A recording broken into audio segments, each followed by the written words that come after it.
সবাইকে দেখাইবেন আপনি কতটা পরিমাণ বাংলাদেশে ঝুঁকিপূর্ণ আছেন। আসসালামু আলাইকুম। ফেসে গেল বাংলাদেশের 13 কোটি মানুষ এবং কি বিক্রি করে ফেললো সজীব ওয়াজিব জয়। এখন লাইকটা শেয়ার করবেন, কমেন্ট করবেন আর দেখবেন বর্তমানে অনুসন্ধানে কি বেরিয়ে এসেছে। শেখ হাসিনার ছেলে সজীব ওয়াজিব জয়ের ক্ষমতার অপব্যবহারে একটি চক্র আপনার আমার গোপন তথ্য খোলা বাজারে বিক্রি করে দিয়েছে।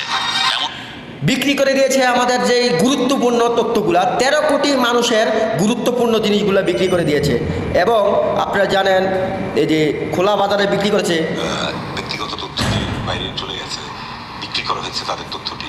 এটি কিন্তু দেশ বিক্রি নয়, এটা দেশের মানুষকে বিক্রি করে ফেলা হয়েছে, যেটা হয়তো চিন্তা করেন দেশের মানুষকে বিক্রি করে দিয়েছে সজীব ওয়াজিব জয় এবং কি শেখ হাসিনার ছেলে। তো দেশের গুরুত্বপূর্ণ 13 কোটি মানুষের এনআইডি কার্ড, পাসপোর্ট, ব্যাংক সব কিছু সজীব ওয়াজিব জয় বিক্রি করে দিয়েছে। আমার প্রশ্ন হচ্ছে, এই যে হাসিনার ছেলে উপদেষ্টা, হাসিনার ছেলে এই হয়েছে ওই